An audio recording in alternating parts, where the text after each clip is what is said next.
We will see. I got because it Are, there's are we going to place bets on who's going to show up first tonight? right. If chats work. I'm going to say Ark. Work. So yeah, I think he'll be first. Ark. Yeah. Yeah. We have All right. So this is Steve Girl February. didn't join us last week. No. This is February. No, February. Man, September 14th. And we're doing our United Falcon. And I don't see. I got one open. Hopefully, I can send Anthony a link. I hope I sent him the right one. Oh, there we go. There now the YouTube chat will work. I still don't know why the Facebook chats do not work. So we'll have to have a quick conversation with Anthony because he had it working the one night from posting stuff on the Force of Star Wars. Was he doing restream? I thought he was commenting on Facebook. Yeah, I don't know. See, I have. Let me see. Hinton. It says view. Well, let me see here if it lets me edit. No, I don't know. We shall see. We're only 40 episodes in, so we'll figure it out. Yeah, we'll get there. Still making. Well, I tell you what. So everyone, we'll get started here. We have a lot to talk about. I will try to change the ticker as you guys change the topic. How's that? I'll be in charge of the ticker. We should just get Safi on another computer and just have her do all the ticker work. Be our producer. Yeah, she just be behind it. I'll just have to build a second room. I'll just have to dig into the ground and build a little studio. Oh, Anthony is first in here. Yeah, there we go. So, and we were all wrong again. Well, come on. No one listens because they think we're going to be right. That's true. They just listen because we gab on for hours and hours. Right. So what are we going to start with tonight? So what do you think? Ken, you're the well-organized podcasting machine that you are. What should we start with? So let's do a little bit of troop time because we've got some exciting news in John's neck of the woods. And then I'll chime in with the stuff going on here in Jersey. And we'll go from troop time to costume corner. That sounds good to me. All right. Well, troop time's up. Troop time. I've got my first troop this Friday. It is a casino night for underprivileged kids in education, I think. You're going to make underprivileged kids gamble? I guess. I think it's their parents who are gambling. I don't know. I was just told, hey, you said you were going to show up. Do you remember? Yes. Okay, cool. Awesome. So I'm going to be there. So yeah, we've actually, let me see if I can pull it up real quick, but we've got a crazy good lineup. That's going to be there. Second in the lineup tonight. Now, what's your garrison's name to promote your garrison? The Ohio Garrison. Is it just called the Ohio Garrison? It's just the Ohio Garrison. In some ways, I have to respect that because when you look up some of these garrisons and it's Cloud City, and you're like, okay, well, where are you guys? So I will respect that. I do find it amusing that it's a public school, right? A public school system. How do you mean? Your troop is supporting? No. So it's actually I got the actual event pulled up. It's a 501c3. It's a nonprofit. Okay. Whose mission is to help fill the gaps in funding and education for children and young adults in Northeast Ohio with developmental or intellectual disabilities. Oh, that's nice. So it could be awesome.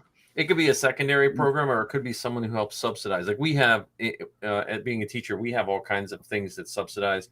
And sometimes it's as simple as you'll hear Walmart say they subsidize education or they help education. And usually that means they'll give us each teacher a $20 gift certificate. And that's supposed to save education. But there are some groups that do things like this, and they'll help local schools or local charities, for do things after school, after school programs for people. I've been to a couple of those casino nights, and they're really neat. Because I know in Pennsylvania, some of the casinos, which is there's probably it's probably, if you really dove into it, it's probably mildly evil. but they will lend these charities all their equipment, like a craps table and stuff like that. And you go and you'll pay like $100 to be in this charity event, and they'll give you like $500 worth of fake chips. And then you just play all night, and then you take your winnings. You don't get any money back, like real money, but you can take that money and buy like drinks there that night with that fake money, or you can do basket bingo or basket auctions and silent auctions with it and stuff. So that's cool. Sadly, they've put the early kibosh on gambling and costume. Yeah, wow, it's unfortunate, but we've got quite the lineup for costumes. An ATST pilot. Okay. The Burning River Squad leader just got his Krennic approved, so he's going to debut that there. 2 officers, a TIE pilot, Vader, a TK, 2 TKs, and a Jawa. So 10 in total. That's a good. You forgot the most important one. Yeah, Kylo. Well, yeah, I'm obviously going to be there. All right, make sure you have a sign in your tote that says First Troop. We're expecting pictures. Yeah, I'm sure I'll forget, but I'll find something. It's usually like a pizza box that someone gets a Sharpie on. Is usually the First Troop. Yeah, well, I've seen. I don't know if it's like a generalized thing, but I've seen pictures of like actual like typed up signs that like other squad members have brought that said First Troop. So well, you have time. That's why we're saying it now. Yeah, but I'm forgetful, and I don't like having the attention on me. We have this thing recorded. Right. You don't have to remember. And between now and then, Mike and I'll send you 16 little messages. Don't forget the sign. Right. Good point. Well, you can put it in your box before you go. Yeah, I'm excited for you because it's just it is a fun time for the costuming, and just your first one is really cool. And that sounds like a good one because it's a good cause. I mean, not that any of them, again, I could go on and on about it, but the charity that you do in costume is more than any kind of a money. It's those little things like when Ken talks about the picture on his phone. There's no amount of money that's going to change that for that person, Yep. Yeah. Well, Ken, what do you got going on for troop time? This past weekend we had a Rakerdon armor party. So we got a whole bunch of people together in Jackson, New Jersey, working on our kits. And this was probably the most productive of an armor party for me. I got many things done, or how do I describe this? I worked on several parts and got a little bit done on each part. So I've mentioned before that I'm working on a modified blaster, kind of like Bates Melbus, with that chain that goes from the backpack to the rifle. And the gentleman who runs our armor parties, he does it in a factory warehouse. So he has all the coolest tools, belt sanders and CNC machines, and it's this huge space with rolling tables. And so I got a lot of things done. I got work done on all 3 of my pistols, my blaster rifle. The last time I was there, I was able to get my chest armor shaped. And I think my favorite part of the whole party was we had 2 new people come. Well, one new person, and he brought a guest with him. And his guest, we were working on our stuff at the table, and his guest at one point said to me, "We were really nervous when we showed up." I'm like, "What do you mean? What were you nervous about?" And they said, "Well, this is in an industrial area, and I was worried that this was a fake thing that I was going to end up with as a trap, and you're going to harvest our organs." I thought that story was going to go like, we thought we weren't worthy enough to build stuff, and here it goes totally dark. Yeah. Are you talking like straight out of Hostel, like that crazy movie where they kidnap you and steal your organs? Like, that's exactly what I thought it was. So that was good for a 20-minute laugh. And when they were leaving, I thanked them for coming out, and I said, "I'm so glad you're leaving with all your organs." Well, that's good. Love that. Yeah. Well, we were in the mindset of visiting yours, Ken, but we just didn't. The Jersey Highway changed our minds. So. Yeah, the roads over here, especially the big ones that you'd be traveling on, can get wacky from time to time. Yeah, well, I didn't really have any troop time other than I sent Zoe her armor. And I'm just working on armor. No armor parties. I mean, but your armor parties. Sounds like a detour into Costume Corner. Oh yeah. Well, I'm just trying. Yeah, I don't have any. I'm trying to think if I have any. Again, I have a wedding coming up in October. But that's and possibly a parade. I'm debating on the parade or not. I haven't thrown my name into that yet. Oh, actually, before we do jump into Costume Corner, I should probably say out loud that I've officially become Rockerdon's event coordinator. Oh, nice. So I'm the one of the people now responsible for interacting with various event organizers, and I just posted 2 events that are coming up. One is the 1st of October. It's called Puptoberfest. Ooh. And so that's going to happen in New Jersey, where it's an outdoor event, and the purpose behind this event is to raise money for the 11th Hour Rescue. They're a pet rescue organization, and so they're going to have this outdoor kind of festival with food trucks and vendors and games for the kids and opportunities to adopt pets. I think cats and dogs and possibly guinea pigs. I could be wrong about the guinea pigs. So there'll be the possibility of Kennex getting some photographs with some pets, and I've already called dibs on a Great Dane if they happen to have one, because I think it'd be fun to have a picture of the Great Dane. Has your garrison thought, or whatever what is it? Oh, it's clan. Yep. Clan. Have they ever thought of doing a calendar? Because I've seen some of the pet rescue where they do a calendar and then the pet rescue sells it for. Yeah, we have. In fact, we've been working with this particular rescue, 11th Hour Rescue, on something like that. However, there's been a little bit of behind the scenes drama related to it. I'll just leave it at that. And so the idea has been put out there, and there's the possibility of it, but it may not be one of those things that comes quickly. Yeah. Well, it's nice to hear. I'm glad you got the job. It's just nice when I see the groups heading in a positive way and putting good people, in good places. So now here's the question for that. So because a lot of people, depending on who you talk to in any of the clubs, they make the leadership roles sound like such burdens, like woe is me. Do you have, when you took that job, did you set criteria for yourself? Like how you're going to keep it from taking some of your joy out of doing the other things?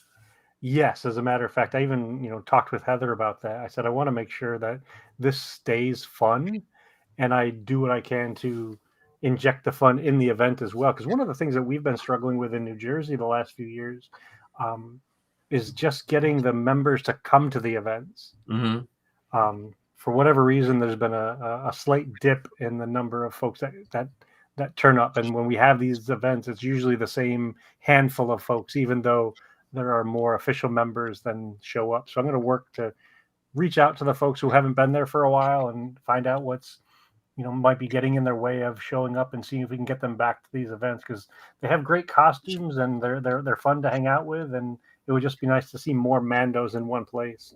Right. Well, all the costuming groups, I think, always do look and do better the more people you have. It's just, it's just overwhelming. Like I'm a stormtrooper. I love it when I see 5 or 6 TKs, because you just stand us all together and it looks better than just one guy standing there. The other thing that I've committed to do for myself, and I'll say it out for the universe to hear, I'm going to work hard to make stronger relationships with the different groups. Mm-hmm. Because I know that the 501st and the Rebel Legion and the Saber Guild and the Mandalorian Mercs, they all know of each other. Right. But in my role as just a random Mando at these events, I didn't deliberately go out of my way to find out who the leader of that group was or the leader of that group was. Right. Now I'm going to. Well, you have the head of the 501st in Jersey, Justin Saltzman. Yes. So he's in whatever New Jersey's garrison is. I think it might be the Northeast Remnant. Northeast Remnant. Okay. Remnant always makes me sound like they're like just the leftovers.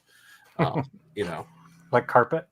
Yeah, like all that we just put that piece in the closet downstairs because we ran out of whatever. Well, that's cool. Yeah, like I said, I don't have any other troop time coming up. Well, speaking of getting a lot of people in one place, let's not forget in 10 days the signups for Aaron Scare go live. Yes, Aaron Scare goes live. Yep. Really? Yeah. They Dan invited me to the Facebook group.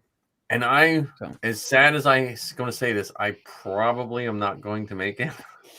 You talked this event up so much. Listen, and this is me trying to be a good parent. Okay, this is not me not wanting to go to Aaron Scare, but Safi struggles with hours at work, which then makes her struggle with not having money. And so I keep telling her, look, you're at the point in your life where you have to work weekends. And because Dutch Wonderland closes down in January. Whatever she makes has to last her until April, or she has to go get another job. And and she's doing so good at me doing that. It's hard for me to say, hey, and by the way, we're going to take off one of the busiest October days for your job so we can go to Aaron Scare. So that's probably, unless something happens, I hit the lottery or she hits the lottery or something like that. But I'm gonna watch this. But I highly recommend signing up. Hey John, do you mind inviting me to that group? Yeah, I will do that right now. If I can. Because Ken, the thing about that event, I cannot state this. It is the most nicest people to deal with. The people, the garrison people running it. But they do it in an organized manner. So sometimes in these groups, people think you sacrifice kindness to be organized. You know what I mean? Like they use that as an excuse. Well, we're going to be a little mean about this con because we need to be organized. And every year I went, they do a spreadsheet. You sign up and you just look, okay, Ken, you're trooping from 12 to 1. You commit to an hour. That's all you have to do. You can walk around any other time. But they have a queue area where you suit up, stand in a queue area. Someone has a big sign, almost like a Roman, like a army banner, and it says, no pictures heading toward a spot, and they escort you out to where you're getting your photos, and you stand with a background and get your pictures for an hour, and then they come and get you and take you out. And then the rest of the time, you can walk around in costume if you want. You can not walk around in costume. It's just so good. So, what date is that, John? It is. Maybe am I in the? I think I'm in the right thing. Weekend before Halloween. Yeah, it's Saturday, October 29th, 8 to 5. Oh, yeah, but it is well worth it because you get to see the Blackbird, you get to see all that stuff, and I think they even posted up, John, if I remember correctly, it was like there's no garrison preference. Because they didn't want someone that they were just like, it's first come, first serve. You sign up, you're in. So, and if you don't get it, get on the waiting list. Because both times we went, we were on the waiting list and we got bumped in. Because Ken will find as a person running events, there's a lot of people that don't know how to read a calendar, and you'll get like the day before an event, and someone will say, "I didn't realize it was a weekday. I didn't realize Friday. All of a sudden, Friday's a weekday." That was that was always the thing I laughed about with the Weird Al concerts. They posted up all these Weird Al concerts and people went nuts and signed up. And then they backed out last minute. And so that one year I went to 4 of them and they were he went to 4 of them. Well, I was like 5th on the list of waiting. And I was like, hey, look, if people are like, I didn't know it was it. I would get home late on a Tuesday night. I'm like, well, but I highly recommend it. I'm still waiting for my code. I know there's still partial troop time. I'm still waiting for my hotel code for Steel City, though. I'm still that $900 hotel bill is not going to fly.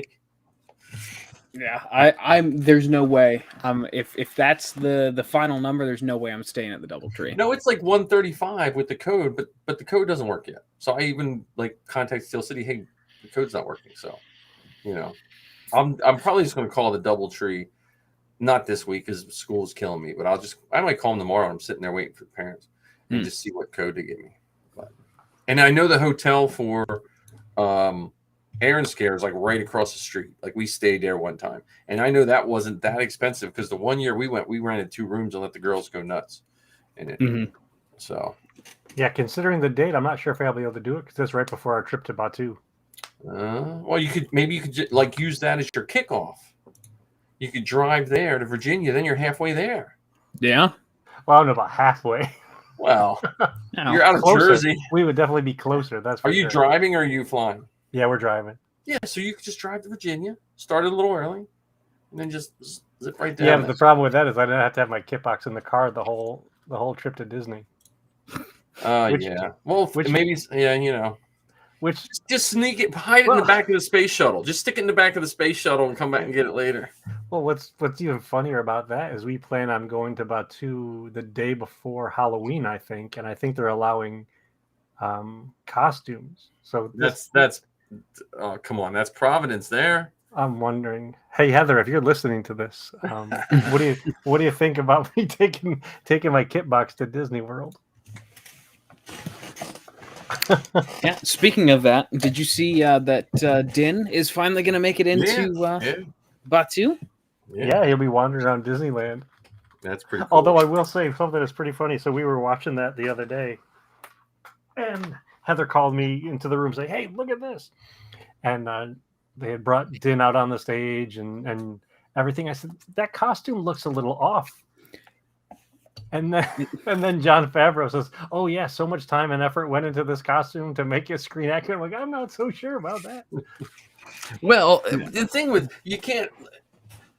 with Disney and all, if you make an employee wear something, it has to be there are some concessions you have to make. Oh goodness, yeah, absolutely. You know, I mean, it's the same reason why their Chewbacca's are so short. And their hair around the face is like hair sprayed back. Yeah, so it doesn't. Yeah. It's not free floating like Marty's hair is. Yeah. So. Yeah, there was something definitely off about that costume. Like the material looked thinner, and I don't know if it's because, to your point, Mike, that they built these costumes so that you can wear them in the heat for extended periods of time. Yeah. I just thought the whole flight suit looked wrong. Well, to me it almost looked like sometimes when you see Vader, he's just a combo of the best pieces, or you know what I mean. Like it almost, because I know exactly what you're saying. It was just slightly off, but it looks like every one of the pieces were right, but maybe not all together. It's still gorgeous looking. It's just I just think it's funny that as a person who makes costumes to look at something on screen like something looks weird about that, only to have it followed up by a comment from one of the makers saying, "Oh yeah, no." And you have to. We have to watch as costumers when we look at that, because then when we critique, you almost get lumped into that group of people that are kind of like costume snobs, right? You know what I mean? Because that's how I am with stormtroopers. If I see certain stormtroopers, they look a little off, and then you have to pick and choose. But yeah, I mean, I don't know. I'm excited about that. I mean, I'm not going to Batu until next summer, so he'll be tired out. It'll be, Yeah. Well, I'm still, it's Bob Chapek, right? He's the CEO of Disney now. I think so. See, I'm only a Disney person because of Star Wars. If that makes sense. Oh, don't say that. Oh yeah. Well, I mean, that's what. Well, yeah, but I was a Marvel person before they were bought by What about the Muppets? I like the Muppets, but the I'll give you the Muppets. But the when they tried to redo them, it didn't work for me. I like the original ones. So the reason I brought him up is because I know he's listening to the show tonight. Yeah. Oh yeah, he's one of the. I want to say to him that they have a wonderful opportunity in Batu to have more characters just be there. Oh yeah. I mean, they have I think it's is it Sarah Michelle Gellar? Is that the second sister, the Inquisitor? Yeah, seventh sister. So they have the second sister. They have Darth Maul. Yeah. That does the lightsaber training, in Hollywood studios. So they could very easily.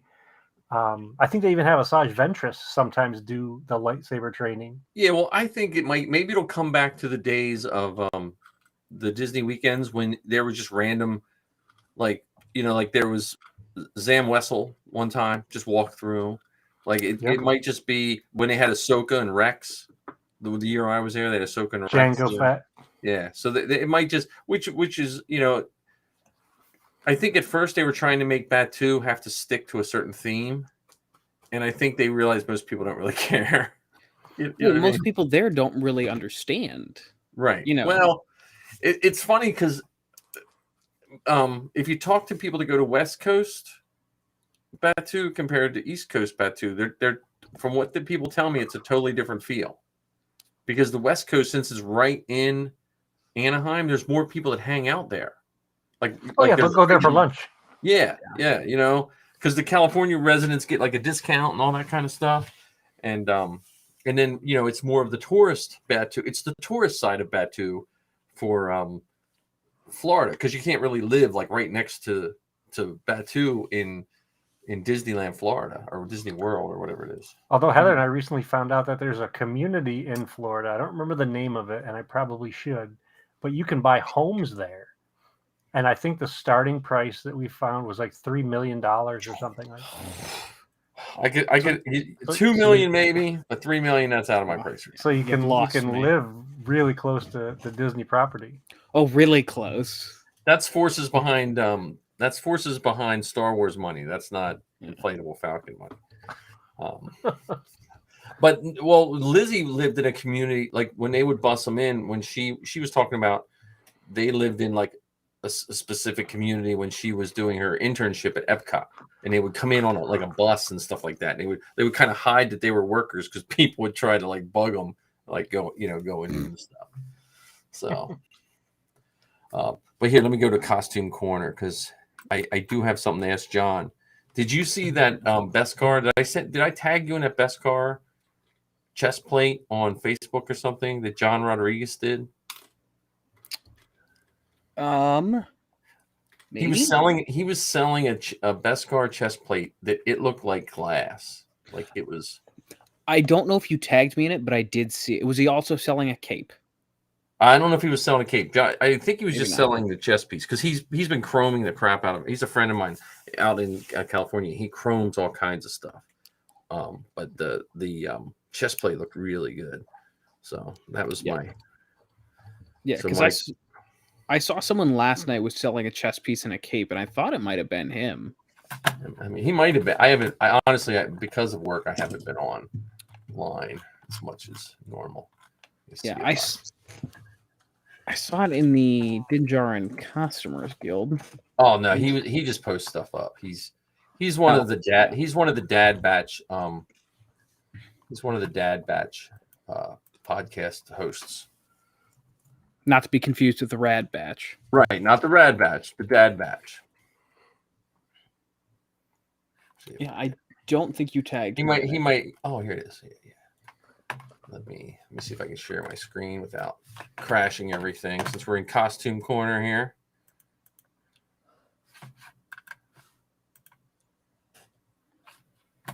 Wow. That's no joke. Jesus. Yeah, and this picture doesn't do it justice. But if you get a chance, follow John Rodriguez for his stuff. His stuff is awesome. I don't like that Facebook recognized that as I was just typing in John. Well, it listens to it. It's listening to us, yes. Yeah, good point. But my only other costuming is I'm printing new leg flares for Zoe. So I have to do 16 leg flares. And the problem with those leg flares that I made her, I don't know if you've ever seen her Sabine with the leg flares around it. They're made out of a strip of a milk jug covered with faux leather, and then 3D printed. The flares on them are screwed in with self-tapping screws on the strip of milk jug plastic, and then they run into a hidden screw that goes into the front of the armor to hold them up. So it's not as easy of a project as I thought it would be. So I'm going to try to make those, because she's like, "Oh, just send me the parts and I'll make them." I'm like, "No, I'll do it for you." So, But yeah, I gotta do her leg flares, and then I got to start working on this live action Sabine, because I'm trying to pull from my memory and that one picture we got of her, and trying to remember the things I can do and not do.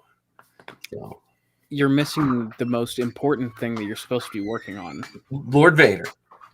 That should be priority numero dos behind the fixing Sabine. Well, John, I've been doing costumes since 2006, and I still only have one costume for myself that's approved. Right, but now you've got Ken and I to harp on you every single week. I know. I got Marty harping on me too, because he wants his Vader done too. So, well, Wendy, honestly, once Wendy gets the robe, then that'll punch me up to start, because right now I can't put it all on. So, and I'm a little afraid of doing the strapping in the helmet, but because once I start cutting that helmet, I can't uncut it, you know. So I got to put the head strapping. I think I'm probably gonna mount a hard hat liner on the inside. Yeah, just to give me a little wiggle room. Is that a dog or that's an invisible dog? This is Nymeria. She's looking for some attention. Oh, yes. That's cool. Yeah, well, that's my costuming. That's my costuming. And I got that B. Is that a B wing? No, that's a Y wing helmet. I thought it was a B wing helmet. I thought it was a B wing helmet. Okay, B wing, Y wing, whatever helmet. I got that, which I just got to get. There's a couple screws and rivets on it. I just want to make sure that they're on all of the helmets before I mold it. I don't want to mold it and they're like, oh no, that screw shouldn't be there. Like I don't want to make a mold and then, oh, this is a really good mold, but you got to sand this off. You know. So there's like a little LED pad up here that has a rivet on each side, and then there's 5 random screws on this side, which I think are 4 random screws, which I think are on the actual helmet, because they're not real screws. But I just want to double check before I mold it. Yeah. Well, and you got to give us an update on shipping out the Sabine costume to California, because that got in the way of us getting photographs from Magic Jump. Yes, that is it. That she got it. It shipped out in 3 boxes, which was really scary, because I had to, okay, well, look, if this box gets lost, she'll lose these pieces, and if this box gets lost, she'll lose these pieces. So 3 boxes. I shipped it out Thursday night I just went to the main Lancaster post office, because like I live out in Quarryville, so the mail goes from here to the big sorting center and then goes out. So I just went to the big sorting center and mailed straight from there. And Thursday night at 6, and it got to her 4:00 Saturday in California. As much as you want to knock the U.S. Post Office, man, you can't beat that. It wasn't nearly as expensive as I thought it would be. So, and it all made it there in one piece, nothing broken. The helmet, I was like, open the helmet first. That was fine. And then and nothing else could have really been broken other than the chest piece. But I had that wrapped so well that there was nothing. So yeah, so she has that. Now she doesn't need it for tomorrow, which was the weird thing. After I mailed it, she found out that she didn't need it for tomorrow's thing. She needs it for another event that she's doing at the end of the month. But she's still gonna wear it tomorrow, right? Oh, no, it's fancy dress. It's like a red carpet. Not red carpet, but right below red carpet, because it's a thank you to the Mando Mercs or something like that. It's like a thank you thing. So I don't know what it is, or who's going to be there, but she's excited. So what's below red then? I don't know. Is that mauve or I don't know if it's red. I don't know what it's. It's a special showing for the Mando Mercs, and they had to dress Star Wars casual, but bring your bucket or something like that. Oh. So they all bringing their buckets. So I don't know. But is she going to dress like they dressed at Canto Bite, like that kind of dress? No, not quite that fancy. She just has I think she has an Endor dress, which was confusing Missy, because she kept hearing us say Andor and Endor. And she's like, okay, well, is Endor the show, or is it, you know what I mean? So is she going to Onderon to talk about Alderaan? Yeah. It was almost as bad as the two times Missy got confused with that was also Zoe had. So Lizzie's family has a stuffed bear, and I forget the name now. Man, I'm a bad Rogue Rebels, but they have a stuffed bear. Olivia is the name of the bear. Well, at the same time, Zoe had this other girl on one of her first shows. This I forget her name. Well, then Lizzie and then we're talking about Olivia and how Olivia's leg fell off. This stuffed bear, this and that. Missy was getting confused that this little girl that they just had on the previous week's leg fell off. So that, and she listened to it one time on 1.5 speed. And Missy said, "Could you just tell those girls they need to talk a little slower?" Because she had her podcast on 1.5 speed, so, which I've done that before too. So the new to podcasters, but yeah, I have Vader. Actually, the Kate. I should have bought a mannequin at Joe's because I was thinking I need a mannequin for my Vader, and none of the mannequins stand right. It makes Vader look weird if you put him on, because most mannequins have a weird pose. I need like a Superman type pose for my Vader. You should get one from Target. Yeah, but they stand weird. They don't have a Superman pose. Yeah, they do. Some of them now. Some of them are even beefy. They're like Dave Prowse mannequins. Oh, I'll have to look. I haven't been in a Target forever. You realize most of my clothes are almost as old as John, and then my T-shirts I get at Five Below. They don't have mannequins. Yeah. Yeah, I got to do something with that, because when that Vader's done, he has to be displayed. Right now, I'm dealing with drywall dust. I'm still working on this stupid round doorway. The nightmare that it is. I might just build a crashed Falcon in my basement with hammer holes in the wall. Oh boy. No, it's not. It's not that big. When Han landed on it wasn't Savarine. What was that planet that had the?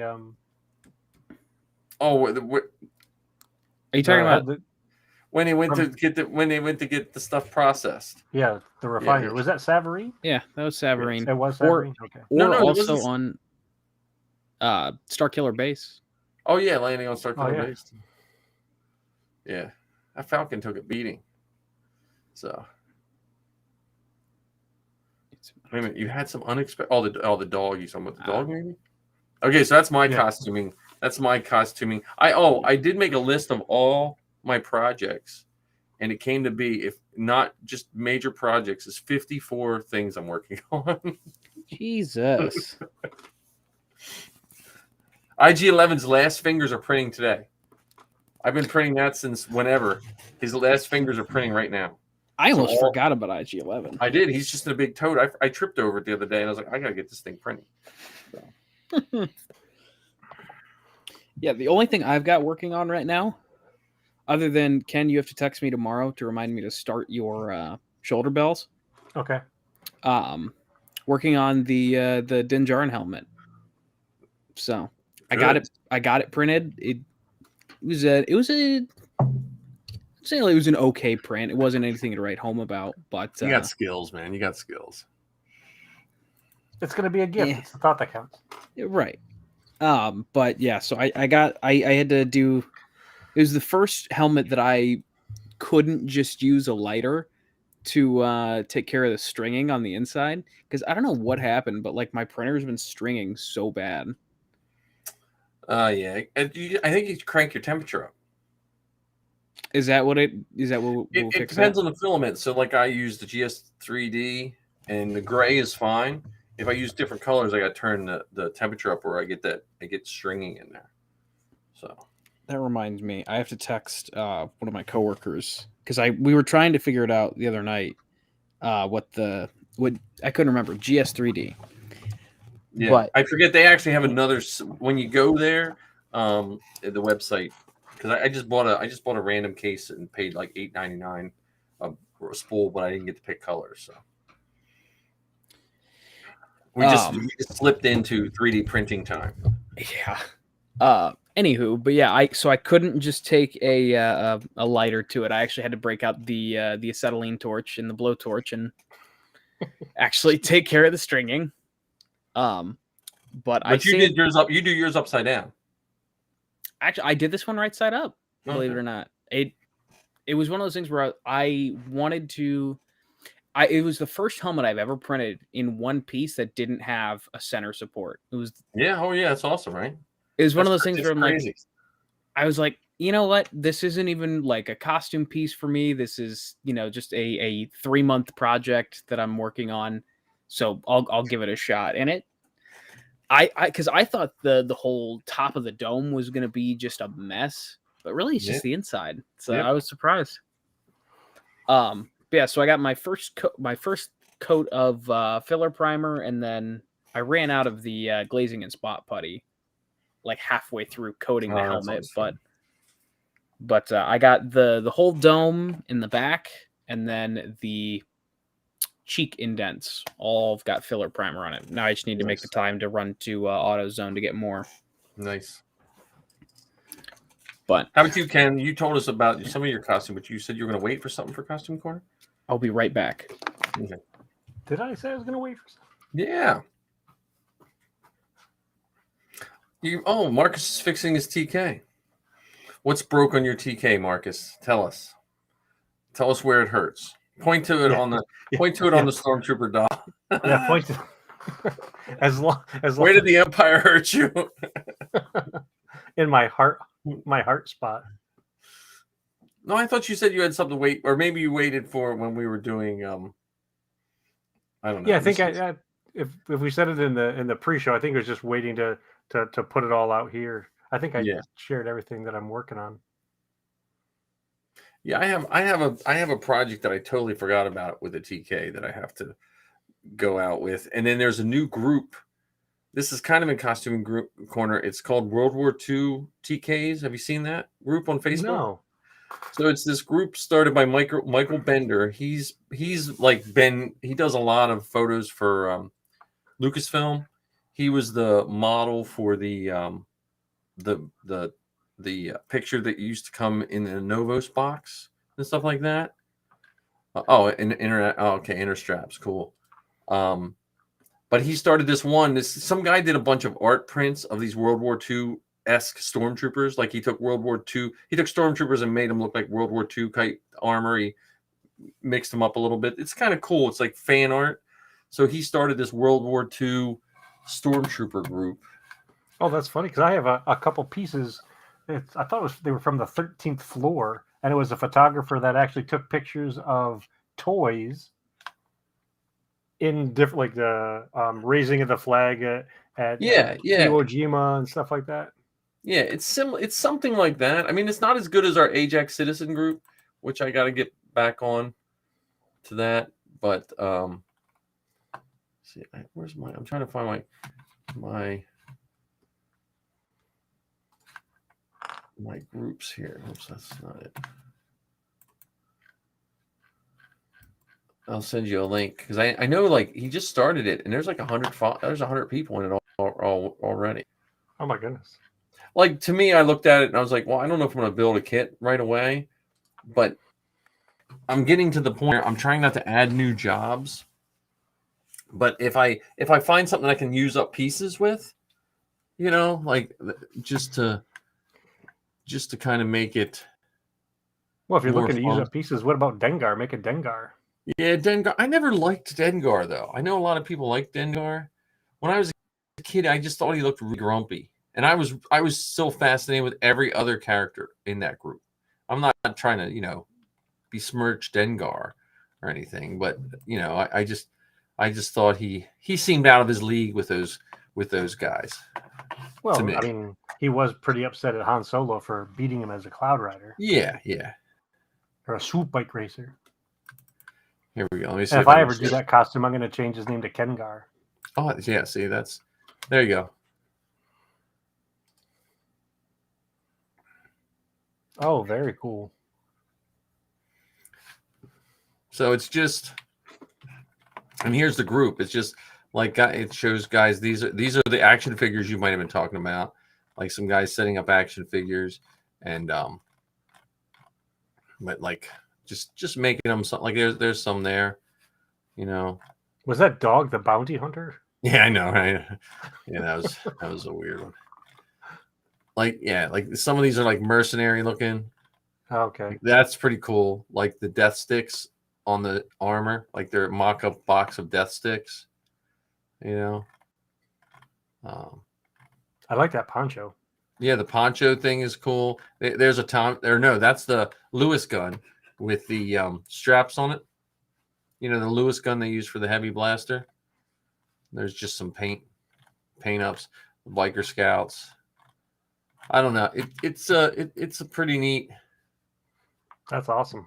It's a pretty neat group for, because I think, like for me, I still like the accuracy part of costuming, but I think for some people it also might be a nice break to like, hey, let's see if we can. I think here, I honestly though, not knocking this guy, that's a wonderful costume, but that's a TK that's just like, I want to be able to sit down, so I'm going to make my costumes so I can sit down. He's like, I'm not wearing those upper legs, So, and I do like the tank drivers. When I was so this is kind of still costuming. When I was at Joe's shop, he had a complete mold set for the Shore Trooper. And man, if it would have been 2 years ago he was having this sale, I probably would have put a pile of cash out for those molds. But I think if it was this summer, you would have put a. That's if I didn't have two kids in school. But the molds are nice. But and that Falcon was nice. The interior that it's not a true Falcon, but that interior of the Falcon was kind of cool. And did you ever see his AT-AT? No. He said he had like a 20-some foot tall AT-AT, and he didn't know what to do with it, so he put it in a dumpster.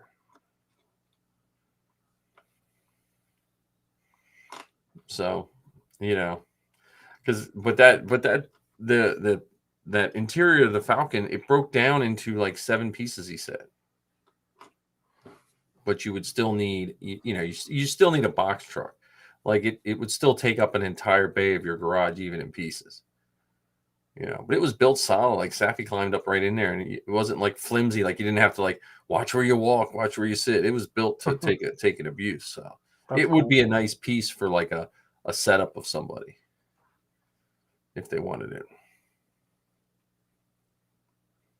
But I don't think a lot of the groups have any place to store big stuff, because that's what I always see with the big props. When costuming groups, they build a big prop, and then when it first gets built, it's an argument of who keeps it because everyone wants to keep it. And then within like a year, it's an argument who wants to keep it because they're tired of this thing taking up space in their garage. You know what I mean? Yeah. That seems to be the course I've seen, because there was a throne built in Delaware, and then everyone wanted it, and then no one wanted it. It seems. I still like that Boba throne that the guy from Pennsylvania made. Yeah, and is that?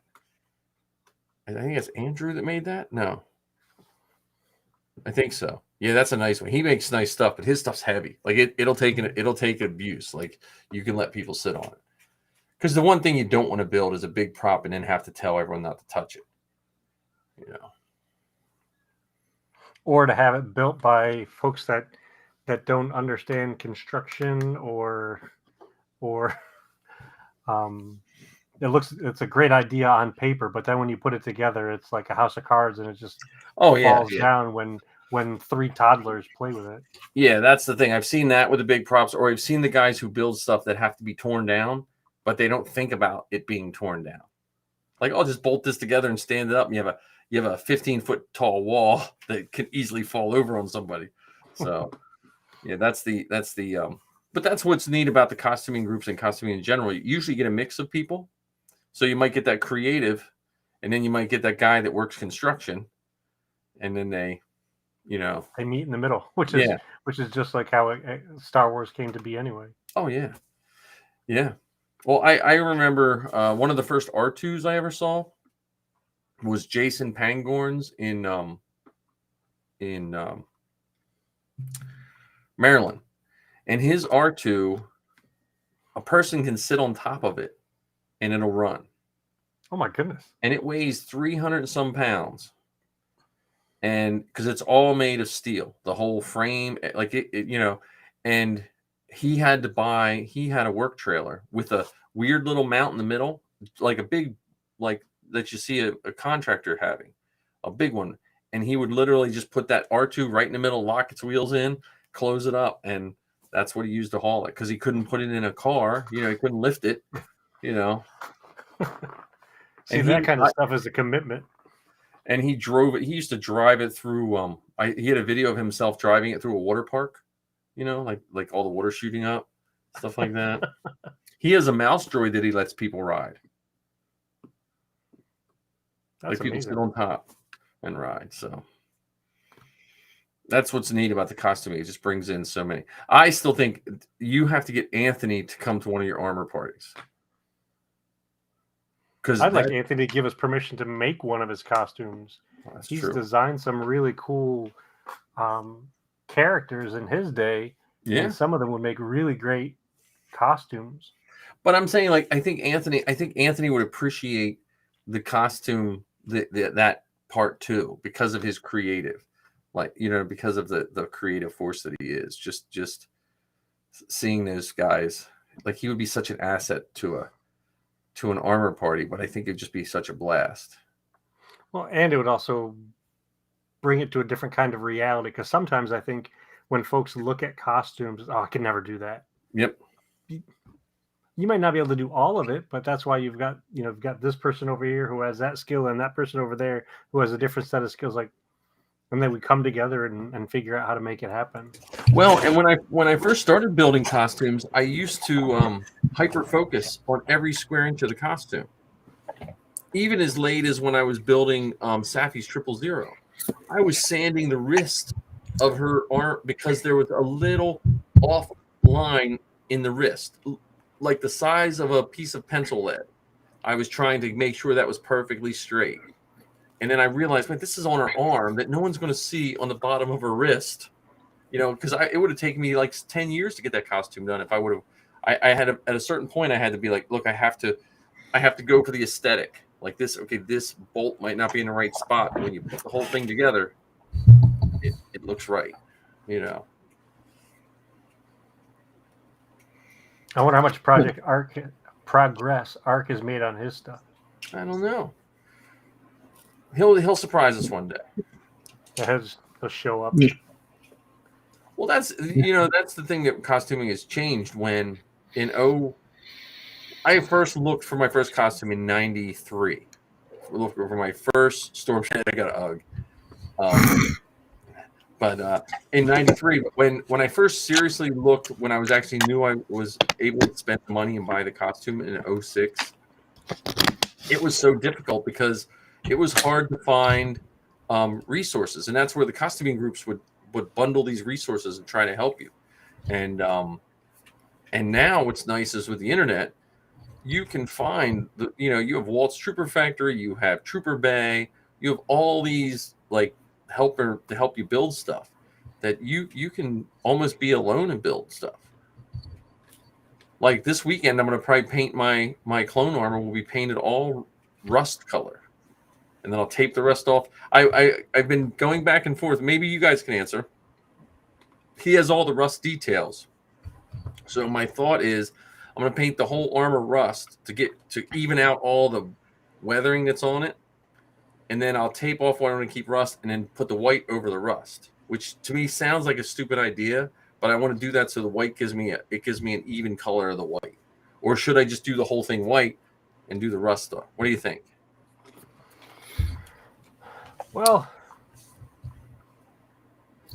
it's going to be hard to cover up that rust color with white. Okay, but my main worry is I'm worried the white won't cover the bad. I don't want to say bad because if the person that I bought it from the time dated way of weathering is the earlier way. Yeah. Honestly, I would just reprime it. Yeah. I know it's more time consuming, but that's the best way to get even coverage on both colors. You're right. Plus the primer does. The primer is going to be, I don't have to worry about any orange peel most of the time if you get a good coat of primer. Right. Or coats. Yeah. Well, yeah, it's ABS, so it's a little better than like some of the other stuff that the ABS is. And plus if it scratches, it'll be fine too. Because for that, I have the shoulder piece and I just have to do the camera, right? Mm-hmm. I can't remember if he has a split one. I think his is split. I don't know. I'm fairly certain. I think 90% of the commas were split. And then the belt, I am debating. I have a little bit of rebound left. I might mold the belt and then pour it in rubber. That would be good. I just got to look. I can't remember if his belt's orange or white though, because I can dye it. I can dye it white. I can't dye it the rust color because it won't match. I'll have to look. And then I can do the pistols and all that kind of stuff. But that's easy. Yeah. Because I'd like to get him done. It's just one of those ones I want to get done, throw on a mannequin. I'll probably never submit him anytime soon because I won't make the submission because you need like the special Under Armour neck seal that's different than the TK. It's a weird neck seal. I'll just troop as one of the fans. We can register the Inflatable Falcon as a fan group, and then we can troop at any LFL events. Any open invite? Yep. Any ball games, anything. I'll just troop. Would that make up? Would we then be the Inflatable Falcon cargo hold? Yeah. There we go. His belt is white. Oh, okay. Yeah. So I'm probably not going to mold it then. And I don't really have to size much because I don't have to size the sides, but I just have to see because I don't think you can have seams on those if I remember correctly. Mm-mm. I'm gonna have to either lose weight or make it bigger. So probably just make it bigger. It's gonna happen. Are you gonna do the? You're gonna have to do the pauldron too. I have one. Let me see. Oh, you do? Hang on. Why don't I remember this? We both got a tour. Yeah, but he has so many things tucked into corners that we didn't get to see. That's a good point. Plus, he randomly finds stuff that he didn't bother showing us while we were there. True. That's very true. We only got the 35-cent tour. I mean, we didn't get to record there. We didn't get to play video games there. It was just a quick run through. He does have the pauldron. Excuse the drywall dust. So I have one. I don't know how I have one, but I have one. Oh, so that didn't come with your kit? No. Oh.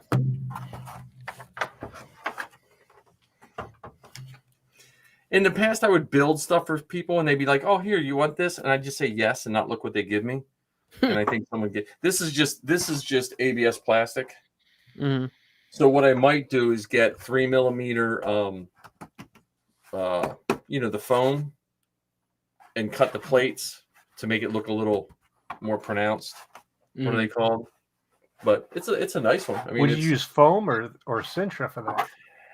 I wouldn't use Sintra because that would be too solid looking. I would use the floor mat foam, but I'd buy the actual stuff that doesn't have floor mat grid on it. Well, you can go to it's high density foam. You can get it at Michael's. It comes in a roll. Yeah, and I'll get a roll, and then what I'll do is I'll make a tape template of this, and then I can put it, and then I can make it look battle damaged and paint it and glue it on. I don't know. I mean, it depends how this one looks. I mean, this one looks pretty decent. It just depends how it looks once it's on. I feel like it needs that. It looks like this is just vacuum formed ABS. It just looks like it needs a little more meat. Mm-hmm. Well, are you going to attach the foam to that? Or attach it right. So it would be the shape, like this shape here. I would cut it out of this, and then the ridge would be the separation point. So on those shoulder things, they have it looks like armor plates on them, kind of. I just got to look and see how that looks once it's all on. The only thing you have to be careful with that is when you marry the two things together, there might be that seam there in between the two parts. Well, yeah, but I'm thinking if I put the seam, if I overlap it, so see with this, if I overlap it just a hair, it'll look like the plate is on a piece of material. That'll look like intentional. So, but again, it just depends. Now, would you consider something a little less permanent? So that way, like if you did, God forbid you ever fell into another $300 clone trooper kit. Yeah. So that way you could, like, if you want to do Rex, you could swap out the colored. It's not a bad idea. Well, because I also thought of just tracing this whole thing flat, like as best I can on a piece of paper, and just cutting it out of a big piece of foam and layering the foam, and just use this as the template. Well, there's 3D files for the pauldrons. Yeah, but I'm saying this: if I just put that foam on that one solid piece, cut it this shape, then took the individual shapes and glued it right on that foam, it would be a fully functioning soft pauldron. But you'd then be required to finish it so it doesn't look like foam. So that's actually one of the big challenges with a lot of the Mando stuff is they don't want things made of foam. Right. So I could finish that with Plasti Dip. There's another spray. There's a spray at Smooth On for doing that too, but it's extremely expensive. It's like I think I was telling you guys before, it's like $800 for the gun, and then you buy these canisters of this stuff, and it's like ridiculously expensive. But it's like when you're doing any kind of large sculptures, you spray that on, and it gives like a solid surface when you're all done. So if you're sculpting like rocks for a swimming pool, you can use that green insulation foam. Like you put on your house. You can build it out of these makeshift rocks, and then you spray it with this stuff, and it gives it a solid, almost rock-like feeling. And you can make it as smooth or as rough as you want, but then you can lift the whole rock up. Oh, that's cool. So, and it's not caustic like if you try fiberglass on some of that foam, you might be able to get it to work a little bit, but it'll eat into the foam a little bit. Yeah. Till it treats up. So, but yeah, if I get to the point where I'm worrying about that part, I'll be super happy. Yeah, we're talking December next year. It depends. Yeah, that's one of the 54 things on your list, man. You know what's nice though? This is the first school year, because normally September, October, man, I am just burnt. I am just getting, I'm getting into the school and the amount of paperwork. It's not the teaching part. I love the teaching part and I love the students. It's the 30 minutes of paperwork for every 45-minute class, I feel, is that I have to do behind the scenes, for this or this or this. And all the stuff you just have to read. Like if you I have a whole list I have 100 and some students. I have to read the paperwork on every allergy that the kids might have. And then I have to make sure I have my room set up a certain way. And I also have to make sure that I have that paperwork set up that no one can find out which kid has the allergy, because that would be a violation of their medical rights. So, you know what I mean? So it's just it's getting into that groove, and it usually takes me till October. But normally, do you have your desk set up in a power corner? I do. Like feng shui? I have, and in my backdrop of mine is the Tatooine sun, the binary sunset, because I don't have any windows in my room. Is it on the west side or the east side? It is on the west side. Okay. Right. But I don't have any. I'm in the middle of the school, so I can't tell if it's raining, if it's snowing, if it's sunny, if it's, and I just. Is the apocalypse? Yeah. I mean, it's just, no, but what's nice is normally when I start the school year, my garage is packed full of crap, and I don't get it cleaned out till about Christmas. My garage is spotless. It's like, because I finished the drywall, and when I cleaned out my garage, so like this Saturday I have to mow and stuff. But when I'm done that, I'll probably, like I said, I'll hit the clone with some primer. I think my IG-11, my plan is for that to take one piece and just like take the foot and just carry it around till it's all cleaned up and ready to paint. And then sit it aside, and then I'm not going to worry about what's in the bin. I'm just going to start with the feet and work my way up, and just make sure because most 3D printers say, well, I'll clean this piece while this piece prints, and I never do. Do you, John? Oh, no. Nothing gets done until everything's printed. I know, it's like, well, that has 3 days. I could clean all that up. No. It's just, I'll wait till I have an unconquerable mountain of 3D prints to clean. And, that's what usually I'll get one piece in where it's like, oh, well, I'll clean this up while this is printing. And then by like the 8th piece I've printed, I'm like, oh, I've only finished one part. Yeah. Well, that's what my next droid will be, a Michael Badley printed droid, because his stuff has almost no supports. It's built. If you print him how he lays them on the bed and everything, and it's minimal supports. Really? Yeah, that's what you get when you pay for good files. You can build an R2 that you literally print from the bottom up, and it snaps together in layers. Like that. I need to do another thing to our list. Huh? Yeah, that's our 3D print talk. I just want a chopper. I want a chopper more than an R2. Oh, see, I want an R4. R4. Oh, Obi-Wan's R4. I should say. I love the silver and red. What was the droid in Star Wars Resistance? Oh, Bucket. Bucket. That's the one Zoe wants. Zoe wants Bucket. Yeah, Bucket's funny. She probably wants a geode too. No. She wants she wants a chopper, but Bucket would be her second one. So, but if you go to Aaron Scare, they usually have a giant complement of droids, like all kinds, and they have I mean that's I'm gonna miss not being able to do it, but we'll see. We'll see what happens. Plus, I have my haunted walk to set up for, so that's my only bad part is I have to set up my haunted walk, which takes, just to lay the wires, almost 12 hours. Jesus. So, Ay.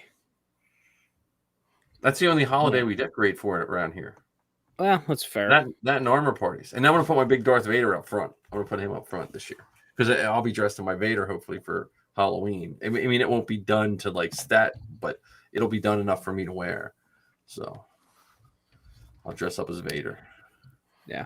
Well, before we leave Costume Corner, speaking of Halloween, so obviously I started my new job, and one of the employees was asking about, like, oh, when are we going to start get to dress up for Halloween? And I'm like, what do you mean? We're a publicly traded company that just went bankrupt. Nevertheless, we're a publicly traded corporation. Like, there's no way they let us dress up for Halloween. Lo and behold, our GM was like, yeah, we could probably start like the Thursday before. And I'm like, hold on, this is like a real thing? I'm like, who all does this extend to? Like, does this stop at floor staff? Does this extend to managers? And he was like, well, I'm dressing up as Michael Myers, so there you go. It extends to leadership as well. I'm like, now it's like, because like I already told him, like, I'm not bringing in Kylo because that's my only approved costume, and the me wanting to get oil on that is zero. Yeah. Do I bring Mando and just be that guy who's got the super extravagant costume, or do I make something new in a month and a half? Well, you could do that as your goal to get your TK done. Why don't you do Matt the radar technician? Yeah, there you go. I could do Matt. Or Ben Solo. With Matt, how much fun you will have with Matt as and you have Kylo. Think of the TikToks you can be doing. Oh, you're right. Yeah, Yeah, speaking of which, what was the deal with you putting that little clip from our last little flight out there? What do you mean? Yeah, what do I mean? I think he even said he was going to do that. I think that was as soon as it happened, I literally told you, after I had unmuted myself because I was cackling for 5 minutes, I told you that I had already clipped it and planned to post it. I mean, come on, Ken. That's 21st century stuff, man. It's the new memes. Oh, this is John. You weren't here when I was showing the World War II troopers group. Let me see if I can invite you guys to that. Yeah, Ken, you should have expected that. When you said posted, I didn't know exactly what you meant by that. But yeah, I did get a kick out of it when I saw it. Mike even did say that was going to come back to haunt you. Well, thankfully, nobody knows it's me. So true. Except Ark, Marcus, and Anthony. Right. And then you're going to get demoted in your job. Anthony will demote you at your podcast. You'll be demoted to Pink Shorts guy. I thought you were going to say Omega in the Rad Batch. Oh yeah, you'll be Omega. You'll be. They don't have a pet. Do they have a pet yet? Gonky. Yeah, there you go, Gonky. Well, because it's funny because Fabro and Filoni are doing this. I am surprised that they don't do the old 80s trope of always having that weird pet or animal with the good guys. Like you had, remember the monkey from Every Which Way But Loose? No, Justice League. Remember Justice League? It was the monkey. It was the Wonder Twins. From the Wonder Twins? And the monkey. Remember the monkey? They had a monkey. Yeah. And before the Wonder Twins, it was Wendy and Marvin. And I forget what there was an animal with them as well, I think. I don't know. They just seemed like they always had a dog too.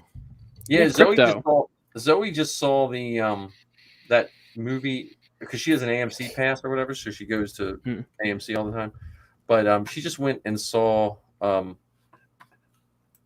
that movie with all the dogs and stuff. She said it was really good. Yeah. And Diego Luna, Super Pets. Yeah, Diego Luna played the squirrel. I only know this because I listen to my kid's podcast. She doesn't tell me this stuff in person. Do you remember the monkey's name from the Wonder Twins? I do not. Do you remember, John? No. Before his time. What was it? It was Gleek. Gleek. Okay. Let me see.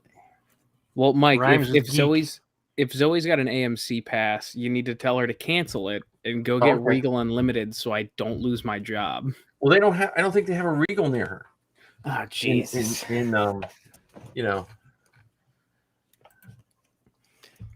So I'll tell her though if there's a Regal, she should go get that. Yeah, because I don't want to lose my job. No, I don't want you to lose your job either. But remember, anytime a door closes, you can go get a job at Lucasville. No. That's true. Just pack up, sell my car, move out to California. Well, I wouldn't sell your car because you may need to live in it for a while. Yeah, I was going to say. True. I know what Zoe's paying to live out there. You might. Well, you know what? It's funny for her class. They are going to. I just sent you guys an invite to the World War II Troopers. They're going to Venice Beach for her LA history class. So Saturday they're going to hang out at Venice Beach. So. Oh, it's not letting me join. Oh, really? Is it like? I thought I was like a moderator at one point. I don't know. I'll anyway, yeah.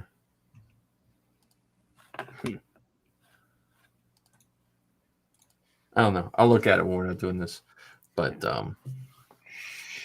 okay, so that's we have anything else on Costume Corner? That was a pretty good Costume Corner. That was a pretty big segment. Yeah, it's good to say. Okay, so now we have D23, right? Yep. Yeah, so obviously the number one thing that I want to talk about is that Mandalorian trailer. Yeah. Granted, it was already seen at Celebration. I forgot I saw it. That's because I was all excited to see it. I was like, wait, I saw this already. Like it's always like, yeah, you saw that already. Yeah. Granted, I've also seen it, just a bootleg copy on YouTube. Yeah. But it's nice to finally have seen it in high def. Babu's back. Babu Frick is back. R5 is going to be the. That's why I wore the shirt. Yeah, I know Babu. Yeah, Yeah, R5. Bo-Katan. And a lot of other rando mandos. Yeah, that was. I like the dropship. I like that dropship scene. I wonder if any of them are going to be named characters. No, they have to be. I guarantee it. I mean, at least they had a lot of mandos in the covert, but they didn't get named, other than Pax and the armorer. True. I feel like So now, I feel like since this season, at least it appears, granted, Disney has misled us with trailers before. Right. It seems like they're going to be really leaning heavy into the into more of a like serialized story. With the Mandalorians and Bo-Katan, hopefully. So hopefully, we're gonna get more Mandos with speaking roles. So I still wonder if they're all going to converge. If the Mando, Boba Fett, and Ahsoka show at some point in time either converge, crossover, or whatever, if Mandalore is going to be the big merging point. Does that make sense? Yeah, I mean, it very well could be. Like it'll be, like this series will end on this one, and then, and it might just be a crossover. Like maybe Ahsoka has a much different agenda, but they have Sabine. And if you look at the Sabine Mandalorian arcs in Rebels, whatever season that was when they went back to Mandalore and she made that thing that melted their armor and all that, they put a lot of Mandalorian lore in Rebels for just one and of the characters that didn't really affect the rest of the show, if that makes sense. Mm-hmm.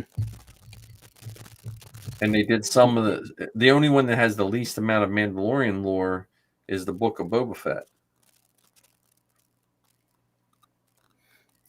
Yeah, because that show was really mostly about a character. Right. But he might be one of those, like, I could see them using him as more of like the wild card. You know what I mean? Like maybe someone comes to him and he says, no, I'm not going to do anything. And then the last minute, Slave One comes rolling in or something. You know what I mean? Or he gets like some sort of redemption arc for his dad and his, I don't know. But I think the Mandalorian stuff is going to be big. See, I'm wondering how all of that stuff will also bring in the Bad Batch stuff. Because you have Omega, which many folks realize Omega is Boba's sister. Right. Mm-hmm. Well, and I wonder if they're going to set some of that stuff up in Andor. Yeah, I mean, with the clones. The timeline works out. Like, just not that it's going to be related, but because we have to think of the audience. They're going to do it for the people like us, but they also have to put that low-hanging fruit for the people that just watch the shows, the people that just get Disney Plus, and they don't listen to podcasts, they don't costume, they just whatever comes across, that's their Star Wars, And so you wonder, the clones have to have some sort of thing, which would then circle back into the Bad Batch, which then circles back into Boba Fett, which then, you know what I mean? Like, you wonder how. Well, would it be the clones or would it be cloning? Because those aren't necessarily the same. Right. Well, but I'm wondering if the clones are what precipitate something more that happens to the cloning. Like, we know what happens in the Bad Batch cartoon, but you also have to remember a large percentage of the people don't watch Star Wars cartoons. Like the average, just like when they had the battle of Darth Vader fighting Obi-Wan and he got his mask all busted up. A lot of those people will never watch Rebels and see that happen with Ahsoka. So you wonder how they're going to, they want to balance it and keep it for everybody. Well, I also think that with the live action stuff, whether it's Mandalorian season 3 or the Andor show, which we're kind of stepping into, I think they're going to make them more realistic and less weird. Mm-hmm. Whereas the cartoons, they have so much more freedom to get into the George Lucas level weirdness. Yeah. I mean, you mentioned Rebels, and look at some of the weird stuff that happened in Rebels. Whether you're talking about those giant wolves that Ezra and Kanan were able to communicate with, or the world between worlds and allowing us to travel through time, or Purgles. Purgles. Yes. Giant space whales that took away Ezra and Thrawn. Also, the space slug kind of got us used to that though. In Empire. So as I'm talking out loud, maybe there's enough weirdness for the live action stuff as well. It doesn't have to stay just in the cartoons. What about Bull Gullet from Rogue One? Yeah, from Rogue One. I don't know if Bull Gullet falls in the same category as the Purgles though. Yeah, they're weird. It's weird. Or the world between worlds. But it is weird because you had when you had Kanan thrown out of an airlock, and he pulled himself back in. Remember, he was freezing up, and he pulled himself back in, and no one was that before or after Carrie Fisher. That was after Carrie Poppins. That was after that. I mean, that was before that. Okay. So the people that watched, I bet you if you can't do it now, but if you took a survey with the people that were freaking out about her flying through space, I wish they would have taken a survey. Have you seen Rebels yet? Mm-hmm. Because Rebels kind of got you ready for that. I mean, we also have sound in space too in Star Wars. Yeah, from the beginning. Yeah, and it goes back to my saying: if you're upset with sound in space, just watch Star Trek. That's very true. Yeah, I mean, with D23, we have that. We have the trailer for Andor, which is back. It's on Disney Plus. They showed some pictures of what's the new series coming? Well, there's two. There's the cartoon, the 6-part series with Ahsoka and Dooku. Mm-hmm. Tales of the Jedi. Tales of the Jedi. Yeah. And then Skeleton Crew. We got our first. Actually, let's talk about the Tales of the Jedi. What do you guys think of that trailer? I mean, they're just giving us Clone Wars and not calling it Clone Wars. Yeah. You know what I mean? Like they're like these people. We're just going to be getting clone. Like I'll take that forever. Well, it happened during the time of the Clone Wars, but the fact that they're focusing on the Jedi, I think, is pretty brave considering so many shows now don't have them in it. So if you look at Andor, Book of Boba, Mandalorian, well, Mandalorian has some Jedis in it, but not. Yeah, it's not focused on them. Where this show is all about them. And one of the things I found, just one of the little nuggets of interest, was that they showed Ahsoka being present at Padme's funeral. Spoiler alert for anyone who hasn't seen the trailer. So I found it very interesting that they decided to bring Ahsoka from the cartoons so close to a live action event that we didn't know that she was a participant in. They should just do that with every scene. They should just make a cartoon of her just off camera, just in hood. When they're right before they blow up the Death Star, they should just have Ahsoka standing off to the side. That would just be a show, like Ahsoka off to the side in every scene. I hope they have Jar Jar in there somewhere. Yeah.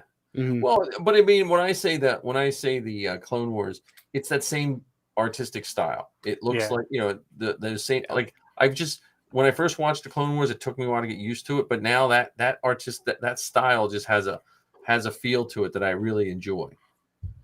And they've polished it so much from the beginning. Oh yeah, yeah.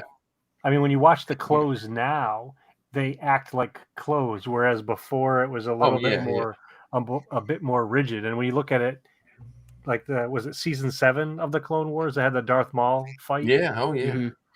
There was just so much going on the screen versus the first season where they might have 1 or 2 characters on the screen, and that was it. Yep. Yeah. Fun fact about that scene, though, which I bet you both probably already know, but that was mocapped with Ray Park. Yeah. Yeah, I remember them doing that. Well, I know with some of the earlier Clone Wars, I think, if I remember correctly, I forget there's some rule in animation. An actor or actress can only do a certain amount of voices on every episode. Because in the heyday of cartoons in the 40s or 50s or something like that, it was keeping companies from just hiring like one person to do all the voices and not pay them, for their time. And I know that might have limited. I was reading somewhere where some of the newer animations and Clone Wars was mentioned. It wasn't an article about Clone Wars. This was probably right before Clone Wars came out. But they were saying about they had to be careful with how many voices someone did on each episode because of certain rules or trade rules or union rules or something like that. Yeah, I could see that coming up, and was it D. Bradley Baker? Yeah, D. Bradley Baker. All of the clones. So there would be episodes where he would, or at least bits of episodes where he was legitimately talking to himself. Well, that's Marcus who's on. I'm telling you, I saw Marcus do it firsthand. I just don't know why Marcus is not doing animated voices for every show, because watching him talk to himself as Obi-Wan and C-3PO at the same time was remarkable. In the creative cast we did. Mm-hmm. Remarkable. Yeah, it was remarkable. Marcus, you better trademark that right now. Yeah. That's a new shirt he's working on right now. I am remarkable. So, yeah, and then what's the other episode? What's the other thing coming out with Skeleton Crew? You'd mentioned Skeleton Crew. Skeleton Crew. I don't know what to think about that one. That's one of those ones where I think I'm just going to wait to see what it looks like when I watch it. Mm. You know? Yeah. I like Jude Law as an actor. Yeah. I just... Oh, yeah. It's we know so little about it now. Yeah. That it's like, all right, let's bite our tongue. I'm glad they announce all this stuff, but sometimes I wouldn't mind being surprised about a show. Like, I wouldn't mind, like, hey, guess what's coming out next month? You know what I mean? Like, I wouldn't mind, because their calendar's getting jammed up. I see, like, they moved. Well, see, let's talk about that part for a second. So, if you remember back to that space between Return of the Jedi and Phantom Menace. Yep. How there was so little Star Wars available to the world. Yep. There was some toys. There was some games. There were some Ewok movies and some animation stuff. Shadows of the Empire. Yep. And then a whole lot of nothing else. Yeah. And now we're at the place where there is something coming out almost every month. Right. Which I don't mind when they change the dates. I know some people see that and they think it's like the sky is falling. You know, like, oh, they moved this back, something must be terrible. And I was saying to Zoe, probably the reason they're moving them back is they want to spread it out to keep subscribers. You can't have 10 things come out at once. Well, yeah, with that in mind, now that Disney is the parent company of Marvel and the parent company of the Muppets and the parent company of all these other properties, that have that spread so that you don't overwhelm folks with all of the possibilities.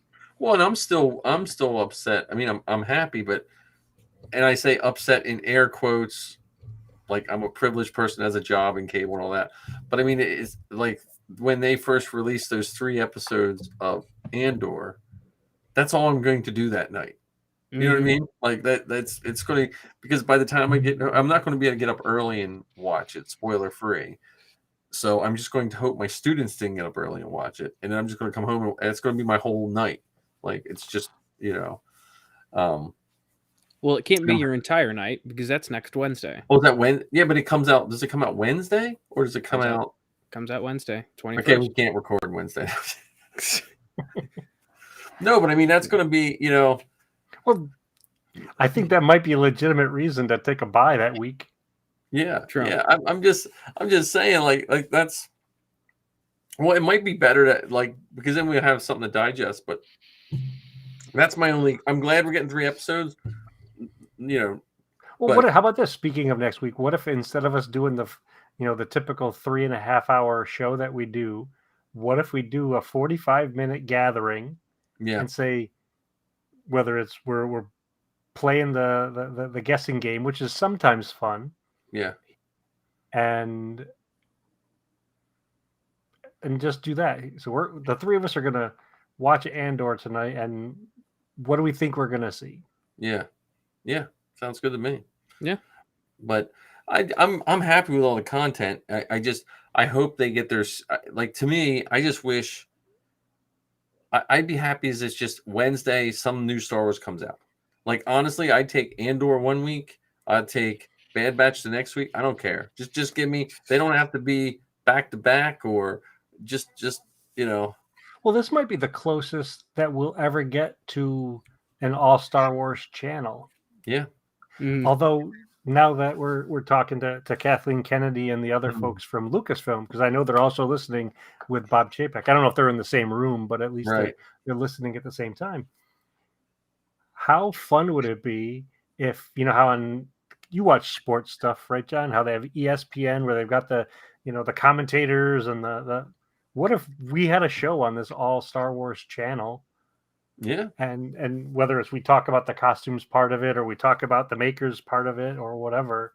Or because I know on AMC after The Walking Dead, they have The Talking Dead. So they you know, it's legit right after the show airs. They have, you know, they have guests come on and they talk through the episode that just played.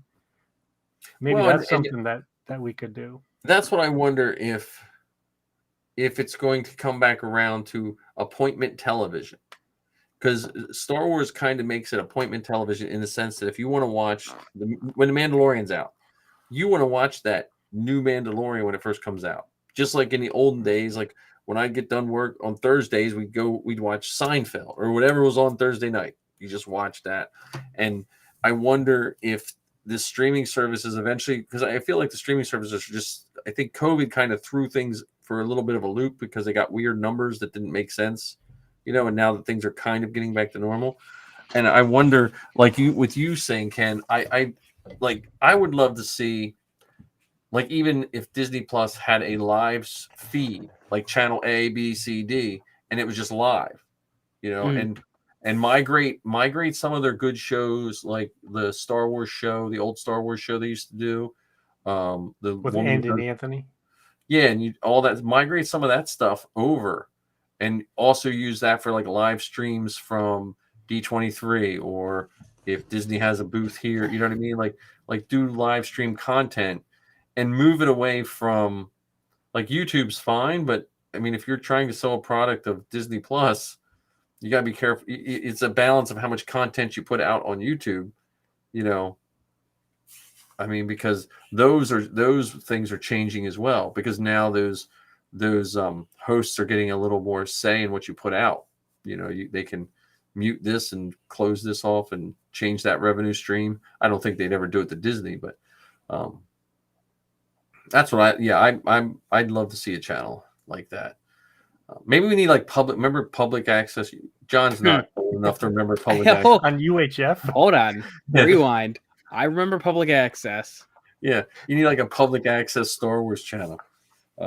It would start. The evening would start with Star Wars kid fighting with a lightsaber, you know, in his garage. The kid that was like bullied out of his whole hometown. Yep.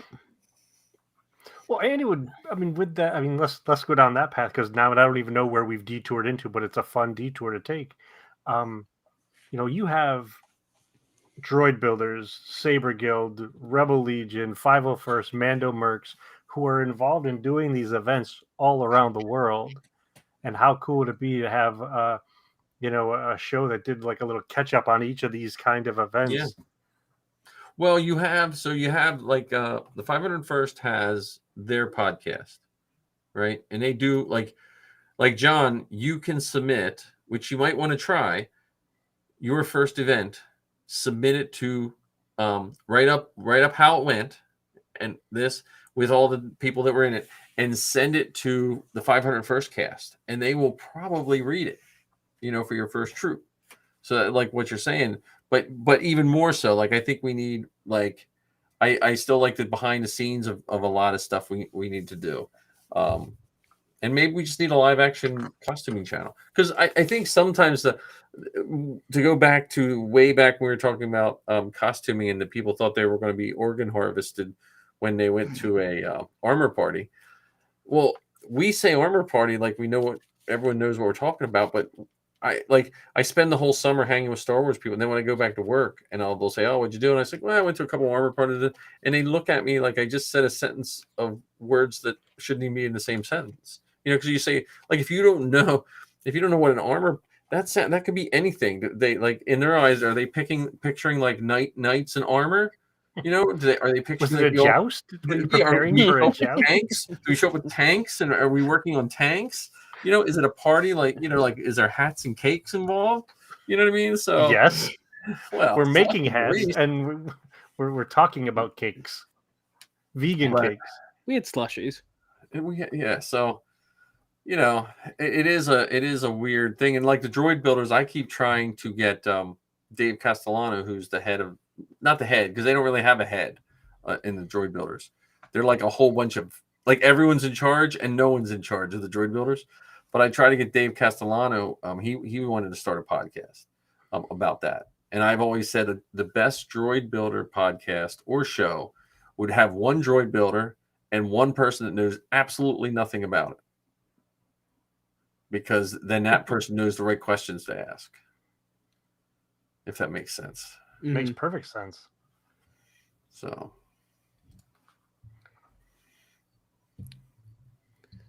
Well, what else do we have from D23?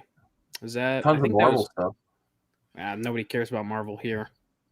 Willow? Yeah. How can you forget Willow? Yeah, Willow. Yeah, I know, because I did see the Willow trailer before too, and Willow is one of those movies that I missed when I was really little. When it first came out, like I wasn't really little, but I think I was in, when did they come out? 80?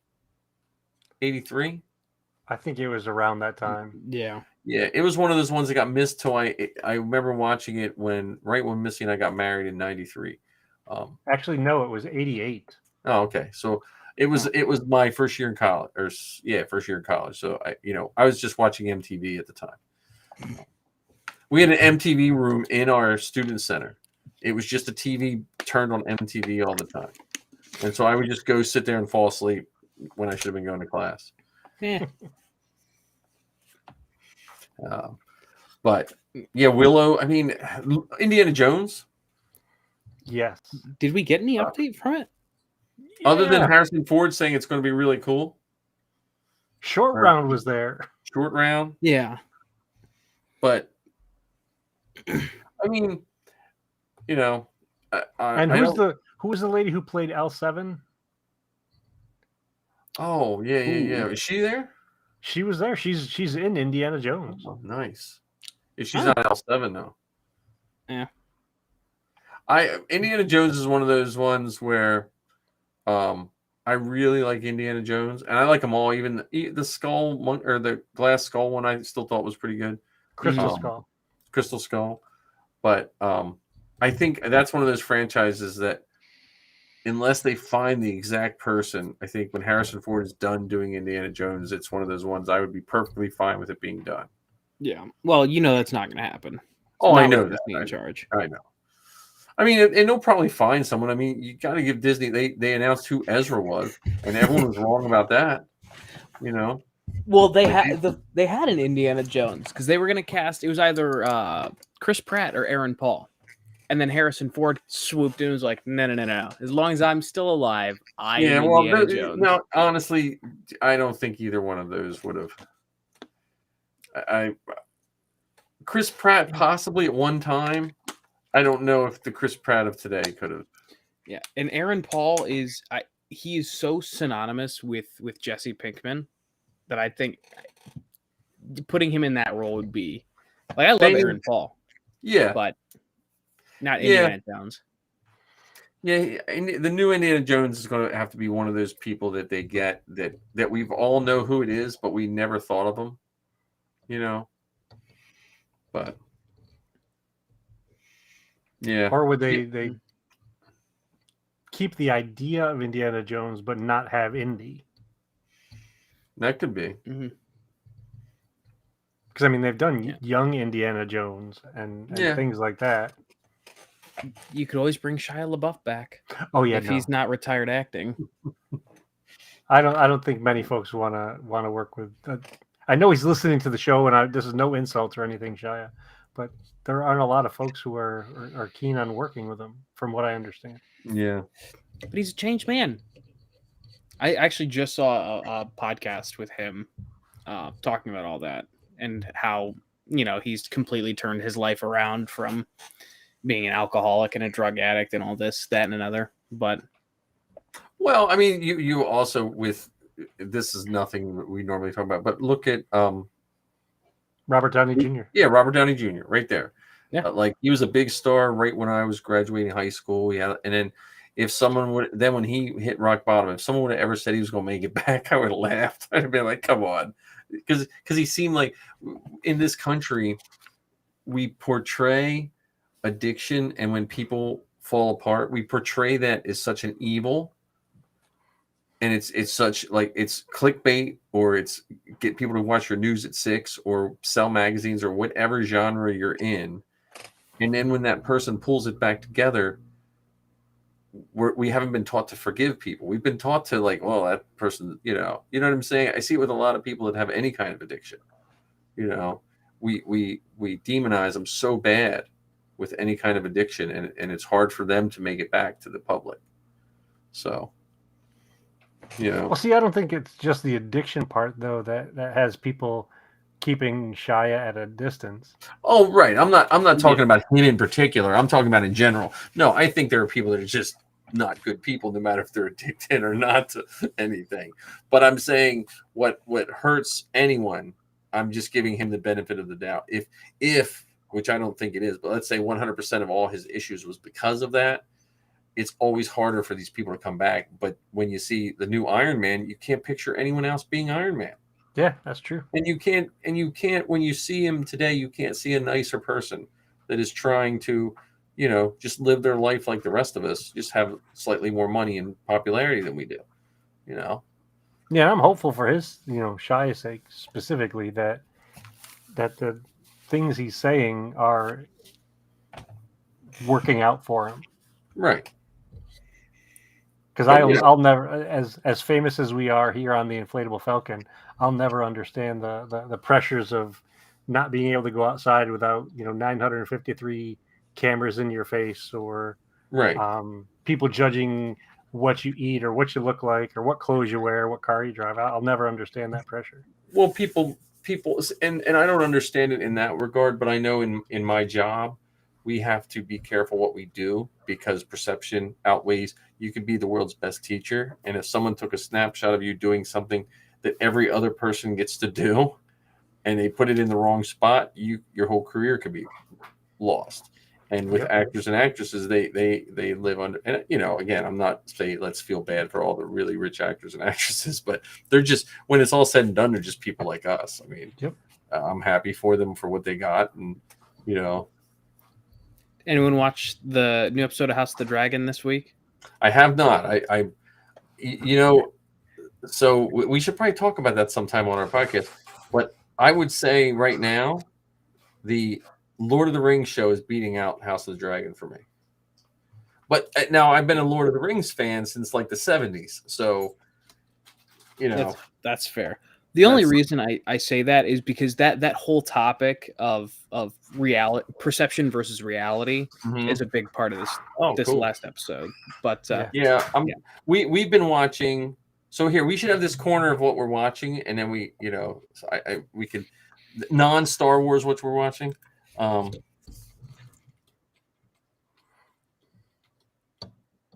If I can add, I'm gonna have like 50 banners going here. That's good. Look, you make it once, you don't need to make it again. Right, then I just won't be able to find it. So eventually I'll have like 30 of each one. I've been watching, and I can't believe I'm watching this, so please don't judge me. But it's the one, is it called Sight? No. Oh, C. With Jason Momoa? Yeah, I can't believe I'm watching that and loving that show. Like if someone told me there's a show that Aquaman stars in, and the entire world is blind. Everyone in the world's blind, and I would watch it and enjoy it, I would have laughed in their face. And we just stumbled on it, and it's actually pretty decent. See, that's your problem. You think about it as Aquaman and not as Ronan Dex, which was his first big break. Oh yeah, right, okay. Well, I just, you don't see him as Conan. Was he in Conan too? Was he? He was Conan. Oh, yeah. Okay. Yeah, that was like Conan, depending how you want to. That Conan was more based on the comics than the old movies. That his version of Conan. It's always going to be Ronan Dex for me. I'm a big Stargate fan. Well, but he that show is really good. I mean, it's we actually caught up. We watched all 2.5 seasons of it. And, oh my goodness! So that's been my guilty pleasure. I'm fairly certain. Sorry, I'm a big Stargate fan, and now that I think about it, I think Joe Flanagan, the guy who plays Colonel Shepard in the show, actually made a cameo. Oh, on that show? Yeah. I don't know. I haven't watched Stargate forever. I'm also surprised that none of you guys brought up the fact that he was in Baywatch. Yeah, he's Baywatch too. And he was in Baywatch before any of those things. Yeah. I see. I didn't know that. Yeah, that was his first. But no, I that was my. I haven't watched the Game of Thrones one yet, but we were just like, well, let's just watch this, and then I watched the first 2 episodes of Game of Thrones. So. Yeah, I'm on my umpteenth rewatch of Futurama. So yeah, I just finished Disenchantment. I just finished that one, which is pretty good. Yeah, and then I rewatched Mando season 1. On to season 2. I think I'm going to watch Obi-Wan again before I watch season 2. I get season 2 upsets me because it gives Grogu up the end. That's fair. But he gets him back. I know, but I still have a hard time watching the episode of season 1 when he gives him away. I have to fast forward. I have to fast forward till he's trying to rescue him. It gets me too upset. It's probably the place I'm at where Zoe's out in California, but it's upsetting me. Yeah.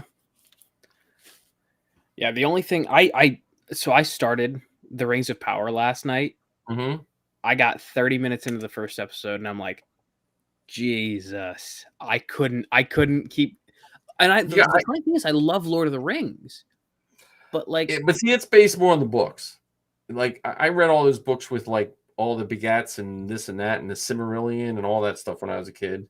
So it's a hard chew the first episode. You gotta get through it, but it's starting to get good.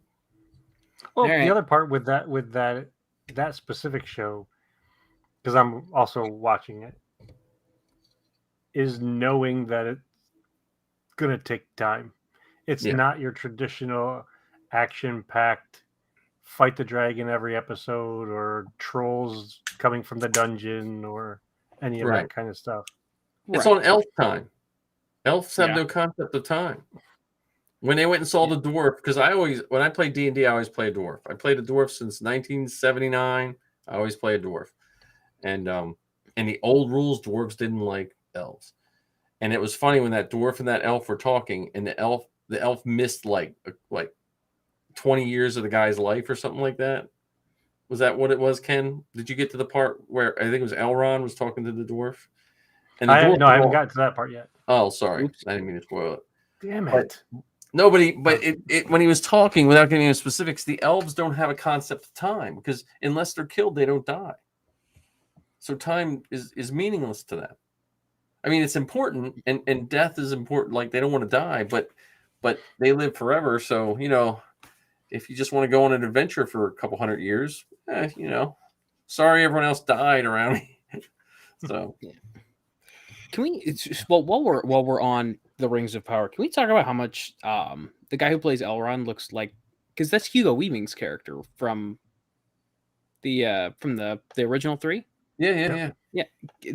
I mean, how much does he actually look like a young Hugo Weaving?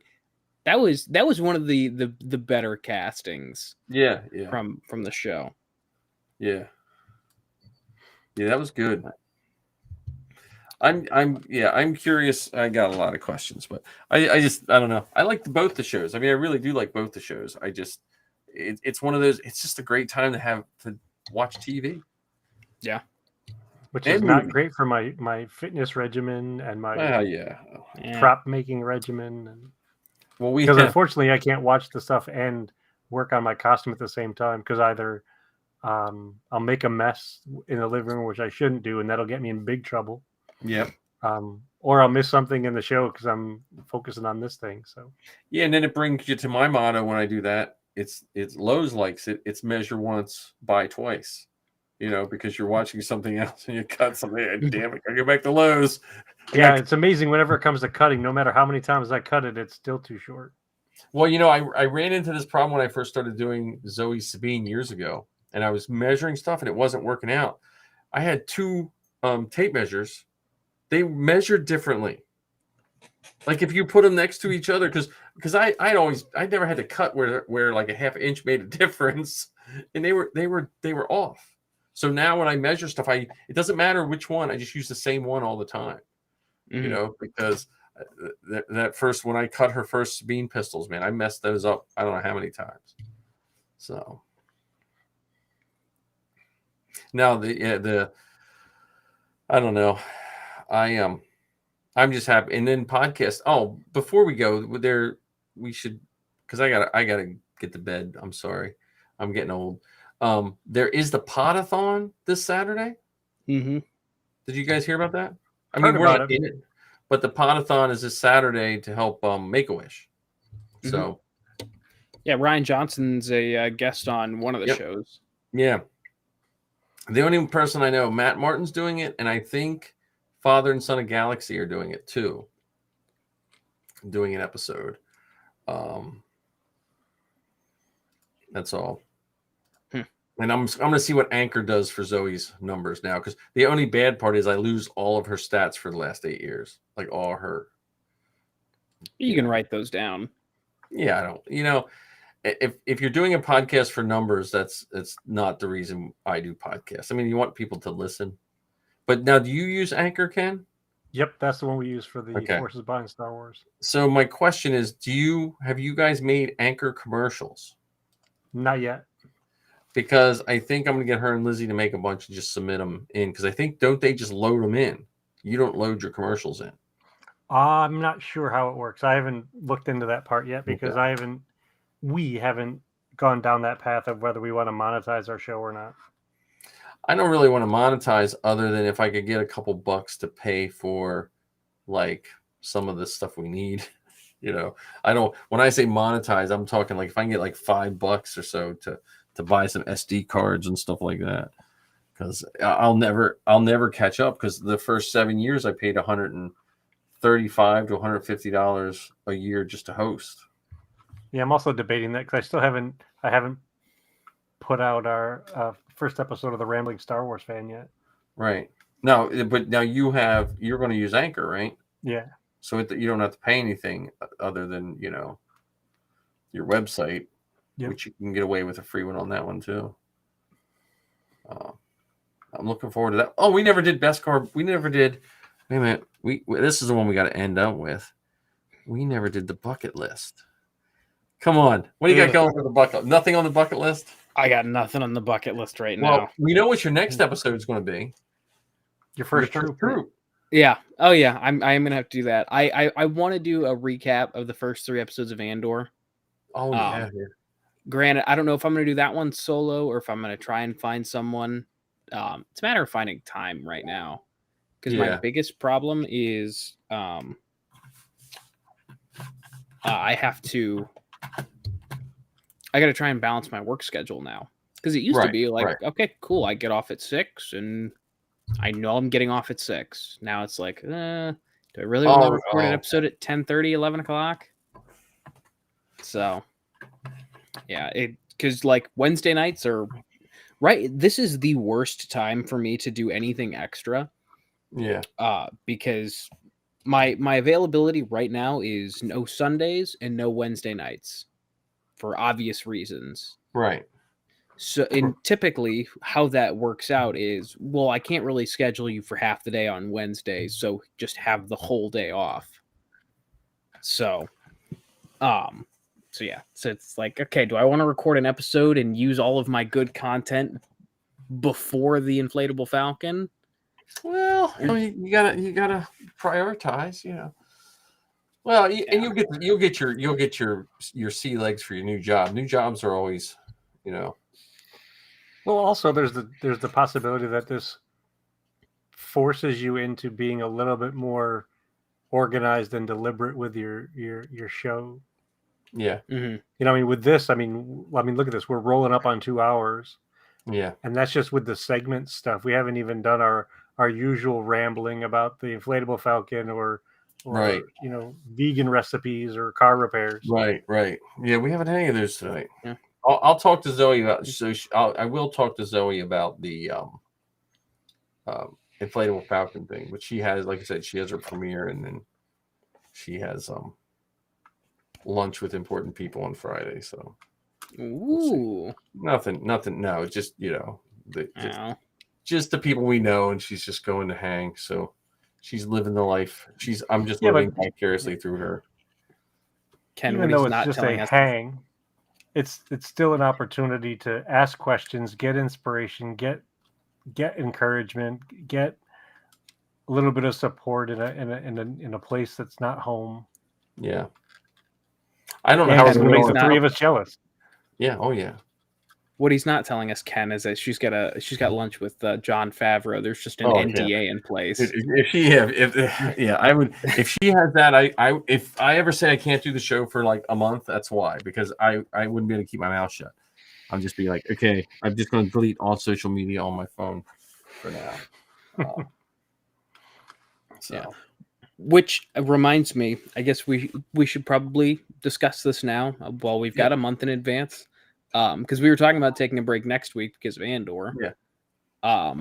I really think that we're genuinely going to have to take a week off on the 26th of next month. That's when all 6 episodes, plus I think it's like the 8th or 9th episode of Andor drops. Yeah. So I know there's no way in hell that any of us are going to crank through 7 hours or whatever it shakes out to. Here's the thing, though. I mean, is our show that recap show, or we just have to be more spot on with our time? Like, okay, this Wednesday we're going to do a half-hour show on blah blah blah blah blah. Yeah. And because I do think we've tightened our show up considerable. I still didn't put the Google Doc up for our segments, but I'm just like, I'm in school mode. I have people just bringing Chromebooks to me and asking me to fix them all day while I'm trying to teach. So I'm just the joy of being the computer guy in the building. And they just anything that plugs into the wall, I should say. I was fixing speakers this morning because a teacher couldn't get their speakers to play. So that makes 2 of us then have that problem. Yeah. So, and just as a warning or a heads up, is the last week of October, first week of November, I'll be in Disney World, so I probably won't record from down there. So you guys, you should fly record. without me. Yeah, you should record you should stop your vacation. Say no Batu for me, and no. Well, what I do intend to do, and I don't want to say force my hand, but I'll tell you anyway. I was gonna have it be a surprise. I was gonna film a short clip from Batu and send it to you guys to play in my stead. Okay, that's good. Yeah, and you should just film yourself in a loop. Or just film yourself in a loop and just sitting there. We can just play that for an hour and a half. Loop it. We'll just loop. Because I think I can hook my ATM Mini up and I can probably run it through a DVD player so it looks like it's an additional live feed. So, we'll have to pull a schedule up. I just have to get all my stuff together, but I'm getting stuff done. So I look forward to today. So I even took a little bit of a nap.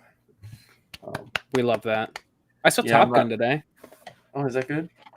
It was good. I was surprised. I went in wanting to hate it, and I've never seen the first one. I've never seen the first one. So now I will pose this question. I know we're all trying to get out of here, but I do have one final thing. All right. Do we want to add one more item to your list of projects? Sure. Project away.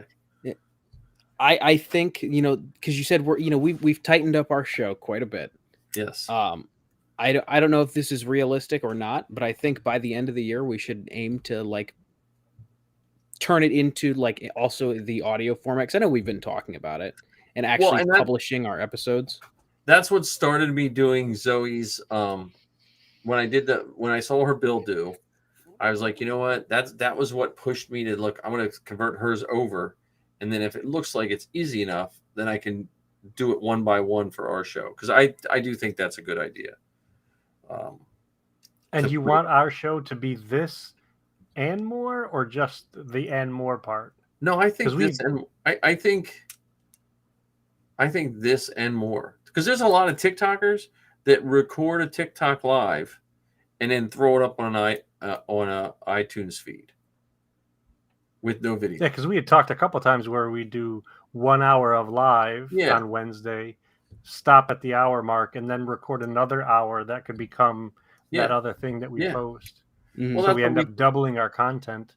Yeah, that's what we could do. We could do the first hour live and then have people tune into if they want the second hour, they have to tune into iTunes or wherever they get their podcasts. Because I do think that second hour could be the more focused conversations, more either topic specific or show specific, and that could be the extra thing that gets put out there as the audio podcast. I think this stuff that we're doing right now is great in the live sense.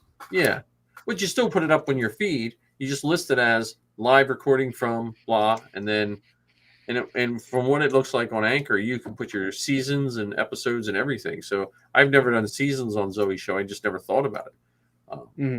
Now that I put it up on Anchor, I feel more comfortable building one for us. Because again, when I started podcasting, every single thing was a chore, from recording with someone else to finding a host to making sure that it's all become so streamlined that I have to get in that mindset is not as hard as it used to be, Yeah. Well, and like the nice thing with Anchor, and like this could be taken one of two ways. Either A, I'm lazy, or B, it's super convenient.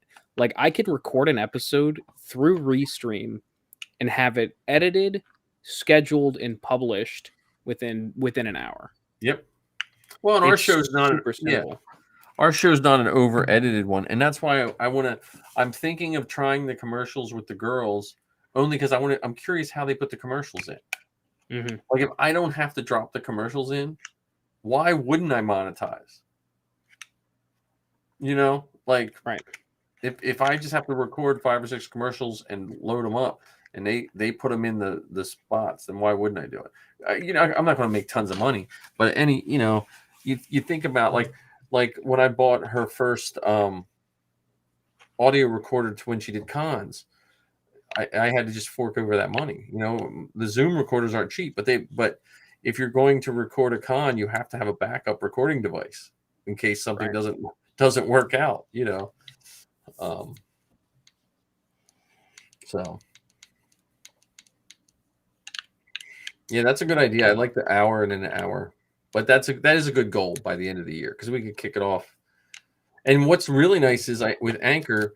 So when I loaded all her shows up on Anchor, one show for some reason wouldn't load up. Like it said, this show would load up. So I went and just did an individual load of that show. I think what it was the artwork was doing something to it. So I loaded an individual, but I backdated it to when it was actually released, and it put it in the right spot. Mm-hmm. Nice. So I did like that about Anchor.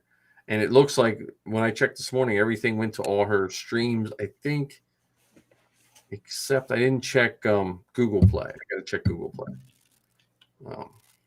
But yeah, I know it's on iTunes. Yeah, I can tell you that much. Well, I got 4 notifications for it.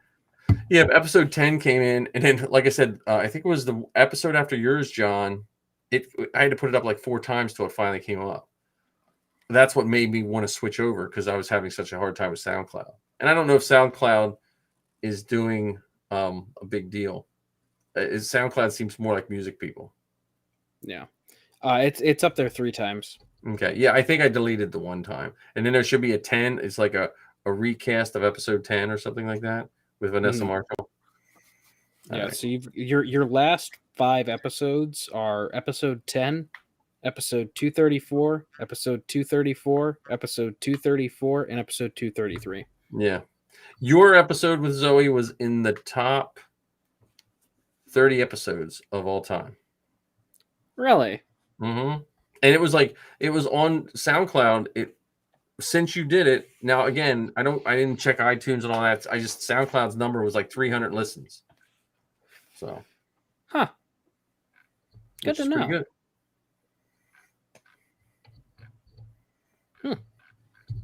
Well, alrighty then. Well, that sounds like a show. Yeah. That sounds like a show. Great place to end.